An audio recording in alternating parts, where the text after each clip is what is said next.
Bakı Dərin Özürlər Zavodu yalnız polad və texnologiyalardan ibarət deyil. Bu, Heydər Əliyevin uzaq görən düşüncələrinin, Azərbaycanın gələcəyinə qoyulan investisiyanın simvoludur. Bu zavodun təməlində isə dahi liderin sirli iradəsi dayanır. Bakı Dərin Özürlər Zavodu. İndiki adı ilə Heydər Əliyev adına Bakı Dərin Özürlər Zavodu. Sovet İttifaqı dövründə belə bir zavodun Azərbaycanda inşa edilməsi mümkünsüz idi. Ta ki Heydər Əliyevin atdığı addımlara qədər.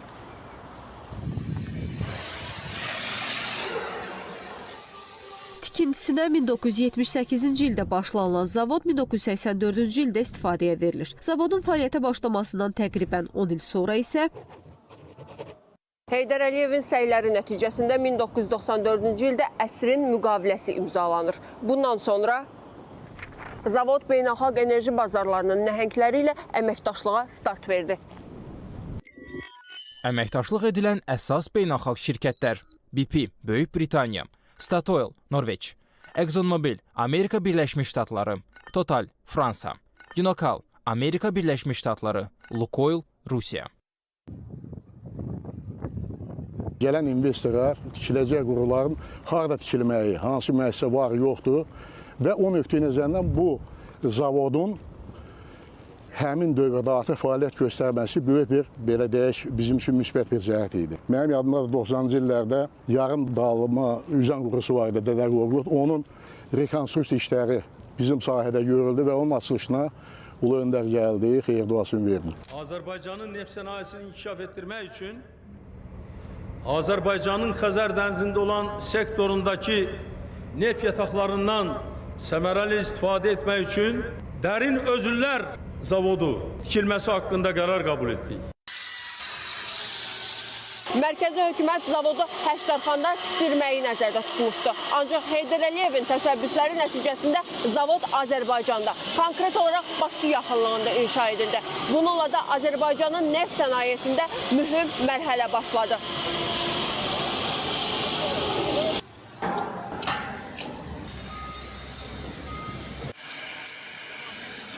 Bugün müəssisədə həm dayaq bloklarının, həm də üst tikililərin hazırlanmasında 6000-ə yaxın insan çalışır. Bunların 90%-dən çoxu yerli kadrlardır. Zavod ildə təxminən 60.000 ton metal konstruksiya istehsal edərək ildə 2-3 dərin dəniz özülü hazırlayır. Mühəndislər uğurların özəyini Heydər Əliyevin qoyduğu prinsiplərə sadiq qalmaqla əlaqələndirirlər. 2345 nömrəli SOCAR layihəsinin dayaq özüllərinin tam işlənmiş və yola salmaya hazırdır və onun üst tikillərinin yekun işləri hal-hazırda sexdə görülür. Getdikcə daha da təkmilləşir, getdikcə daha da uğur əldə edərək həmən prinsiplər əsasında Ulu Öndərimizin qoyduqları o prinsiplər, o örnəkləri istifadə edərək daha da uğurlara əldə edirik. Perspektivlərə gəlincə, İlin sonunda BP-nin sifarişi ilə Şahdəniz yatağına kompresor blokunun tikintisi nəzərdə tutulub. Biz ilk payların istehsalına başlayacaq və 26-cı ildə inşallah yəni bizim bu dayaq blokunun tikinti işləri başlayacaq. O da təxminən 28-ci ilə qədər davam edəcək. Və bütün bunların hamısı bir daha sübut elədi ki, Ulu Öndər doğrudan da yaşadığı dövrdən 5 gün, 10 gün yox, 20 il, 30 il qabağı görüb.